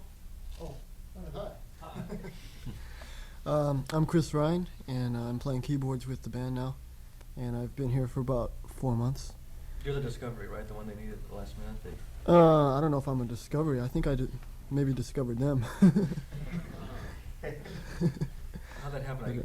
Did you start recording and the album and then didn't have a keyboard player, or about to record? Well, when I came here, they were just getting ready to record, and so I really haven't. I've done like a few concerts, and most of the time I've just been in the studio and rehearsing, and I haven't been on tour with the band yet. But I had been playing with Gino Vanelli, so because of that, I knew a few people in common with Graham. And when Tom Coster left the band, I heard about it, so I got in touch with Ray in management and arranged an audition, and came up, and it worked out pretty well, and I'm really happy. Good people to work with. In the Gino Vanelli records I've heard, there was a lot of keyboard. It was all keyboards. It was we had 4 keyboard players, and I was playing the bass parts, synthesizer, and organ, things like that. Does that mean that on this new album it'll be more of a keyboard sound, more of a synth sound? I don't know. I think I'm probably playing a little more. There's a little more piano actually on this album than some of the past albums. Because I noticed this incredible array of electronics behind me. That was the hard part about doing this gig. Where to put it? I never had the money to afford all those things. Now I got about 8 keyboards up there. Climb in the middle. Okay, play them. Sure. Okay, I just push a few buttons here and there. Thanks to Gene Lucero. Right. A long way from years ago when there was just what was the guy, Little Red Riding Hood? I always forget his name. Sam the Sham. Sham. I remember Sam the Sham in the 67, 68, and came out with this little electrical Farfisa. Right. Yeah. And to me, that was keyboards for the day. Yeah, I used to have one. And then you watch over the years, in just 10 years, what has happened to keyboards in the rock and roll industry. Just forget everything else. Keyboards. It's getting out of hand. Then you get to the miking of percussion. Just go on from there. And here we are. You were saying keyboards are getting out of hand? Well, it's almost getting to be too much, because if you have too many keyboards around and too many knobs to turn and think about, then pretty soon you can't start to think about the music anymore. Because it's like, well, that's the wrong sound, and this synth has gone out of tune, and you know, because I basically started out playing piano. I started taking classical piano when I was 8, and piano's my main love as an instrument, and the other instruments I really love them too, but their colors, it's like on the palette of an artist, you know, just spread out into other areas with the colors. But to me, everything stems from piano. So I was just talking as quietly as Chris was speaking that between Dennis and Brian and Chris, one of the songs that I've gone gaga over in the last few days has that piano sound. You know, the intro into One Chain. It's just marvelous, the foundation that it lays for that song. Just incredible. You know, one of the things about all the music you must have heard in the last 10 years, the concerts, right? 10 years, you know, for you to still get really excited about something, it's a lot. Maybe it's. I know it sounds unreal. It's really true. But as Dennis mentioned, the joy he has to take the product home and listen to it or watch it or play it for his friends. sometimes when you're in the business this long, you've heard so many groups. I can only ask you to try to believe what I'm going to tell you, that when you stand on the side of a stage, if it's for 500 people or 50,000 or 500,000, and you look into the audience, and the band, the spirit and the sound that emanates from the stage gets out there, and something happens, and when it happens the way you hope it would happen, that's how you know, and that's when it's all worthwhile. And everybody says, well, the end justifies the means. The end for me as a friend and as a manager and as a producer, individually I can stand in the shower and get off and be with my family. But you take it one step further and you put this particular band on any stage, especially outdoors. I love good outdoor shows.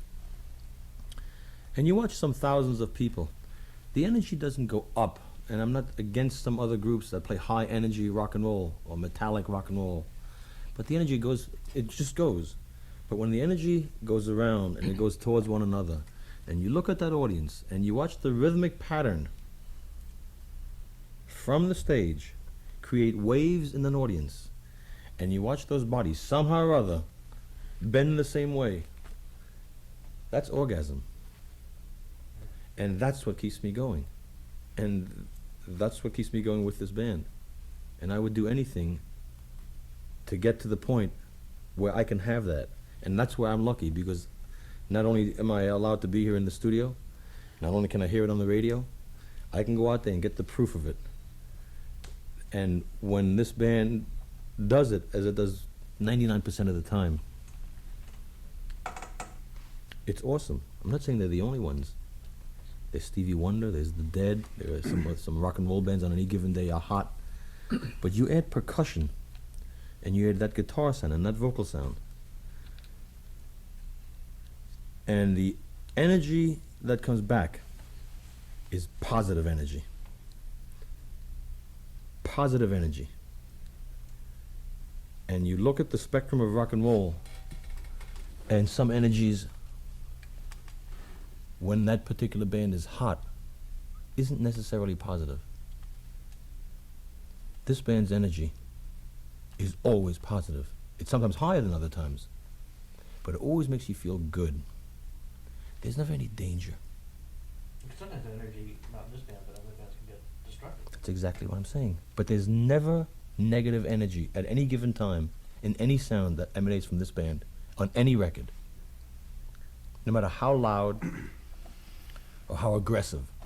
The aggression is compassionate, physical. And that's great. And since we're all schmaltzy people to begin with. That's what led me to come up and try and get an audition with this band when I heard that Tom Coster, the previous keyboard player, had left. This is the only band I've ever seen in concert, really. Because like I've never gone to any concerts. I own about 3 records. I never even owned a stereo. Just play. Yeah, or just play. There's 7 kids. There's 7 kids in my family. Yeah, the 7 kids in my family all took piano lessons. I think Dennis was right. You never left that room for 17 years. Right. Me and my brothers and sisters were always fighting over the piano, who was going to get to play, you know. And I saw Santana in concert in, what was it, Longwood Arena? Long Beach Arena. And, you know, there was 15,000 people there or something, and I was way in the back, and they were like little dots on stage.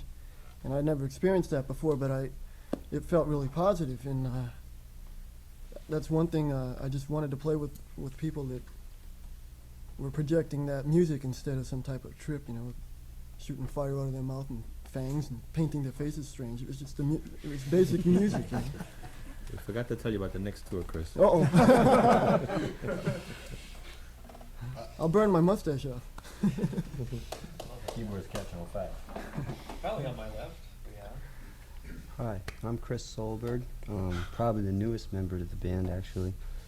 I'm a longtime resident of the Bay Area, San Francisco Bay Area. I've been growing up in music there for the last 10 odd years or so. My background is really based around rock and roll. I think the first real musical experience I had was seeing the Beatles on Ed Sullivan when I was in like 4th grade or something, you know, way back when. And I have been growing up and playing rock and roll for years and years and years.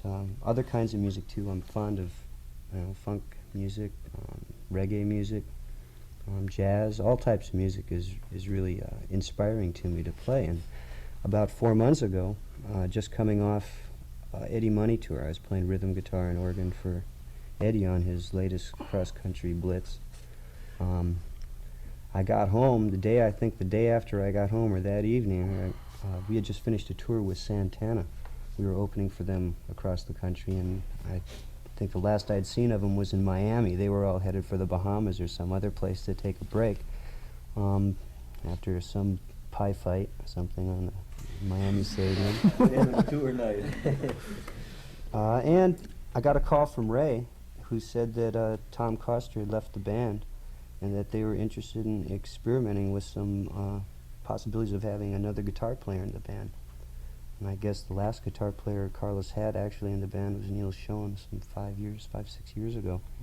And I was like overwhelmed at opportunity to come and just sit in with them and experiment at what might be done with another guitar player and everything, and flattered that they chose me to do it.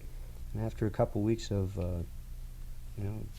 probing and feeling and experimenting with the music, I was asked to join the band and made the decision to do so, and have been with this fine bunch of people ever since, and really able to spit out and play and feel what I can feel and bounce it off everybody else, and having a really great time doing so.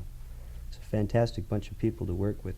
This is actually the first time we've sat down in peace and quiet in the last few months and been able to sit and just feel and feed off of each other. And it's really an amazing feeling with Dennis and Brian and Ray and Bill and everybody. It's just an amazing family that's taken place here. And their energies are all behind this project. And here we are and here we go.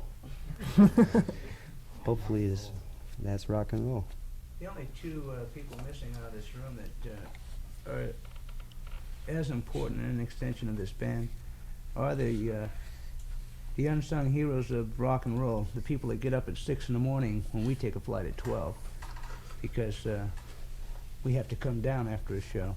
And I say we because, like the musicians, I get all excited after a show. The way the unsung heroes come down is that they work 4 hours after the show's over, loading the trucks and getting the equipment down. And that's if you have 9 members, we have 10 tons of equipment. There's 2 people that have primary responsibility. We also have another gentleman we take out on the road with us, but Steve Kane, who handles the guitars, and Gene Lucero, who handles keyboards and everything else we want him to do. So when you figure 10 tons and 2 people, that's 5 tons apiece, and hopefully we get them a little help sometimes. And everybody in the band, of course, need those people as much as I do, because I've heard a lot of endorsements about me today. My job gets very simplistic when I don't have to think about a whole lot of equipment, because I don't know anything about it to begin with.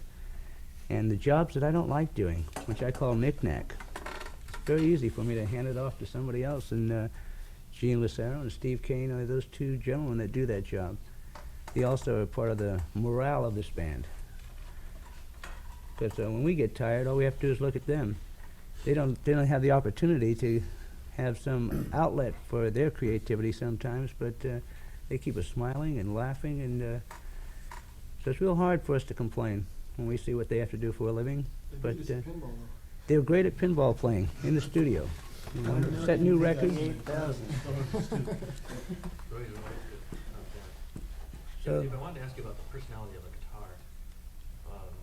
I was listening to the East-West solo before we started this, and I was thinking about and some of your playing, especially the album you did with Mom Bishop, John McLaughlin, so on. Electric guitar can either be a thumping, hard-driving instrument, or else it can really seems to have wings. It can just take you someplace. It has a kind of ethereal quality. Right. Quite interesting. You thought about that, or? Yeah, the guitar in our era, and I guess in Da Vinci's era also, and the flute, the harp, but right now the guitar seems to be the instrument that seems to always get center stage. I feel extremely grateful, you know, to be part of an era where people can recognize me right off the bat, you know, from millions of other guitar players. You know, Jaco Pastores was just saying that, you know, he was complimenting on me that I have a sound, you know, it's like a signature. People know who I am. I feel really, really at ease now, you know, with Chris playing guitar in the band. At first, I guess the first couple of maybe days or hours, I felt almost uncomfortable because of working with another guitar player before. It can create some problems, you know, if you're not compatible. You know, you sort of feel that you get in each other's way, or maybe some guys have to cut your throat, or, you know, all that kind of stuff.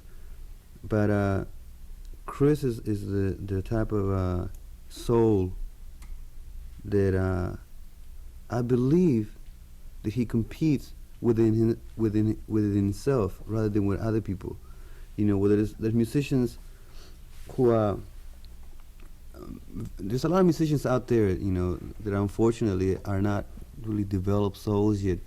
So they think of guitar playing like, you know, like, oh, my dog has bigger fangs than your dog, so he'll bite you hard. This kind of things, you know, it's silly, but it's true. You know, there's a lot of competition like that. You know, where now with Chris, when we're on stage,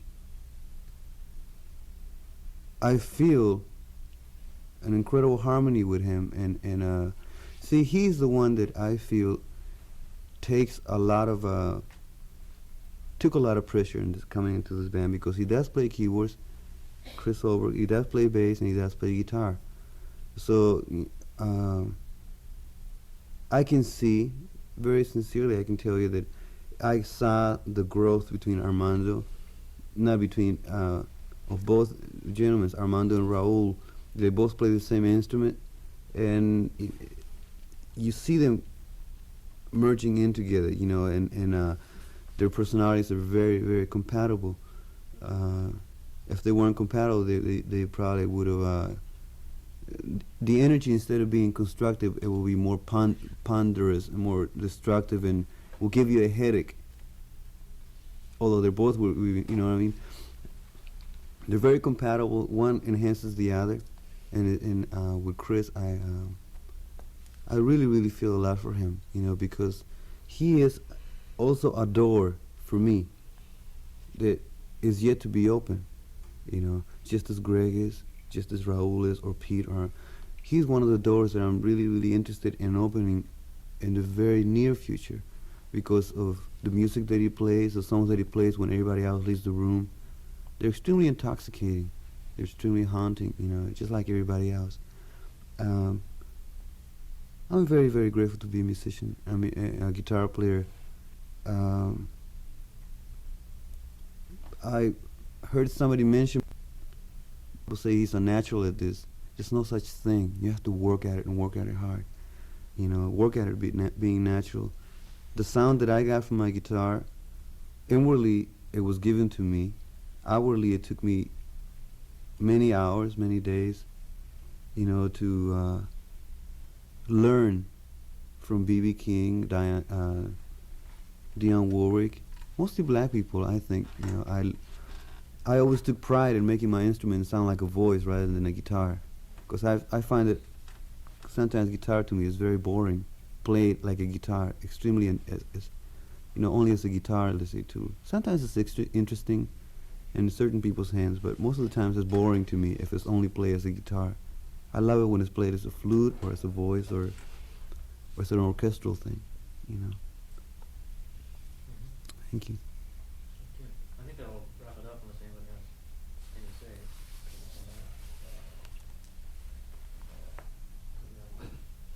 Well, I really thank you.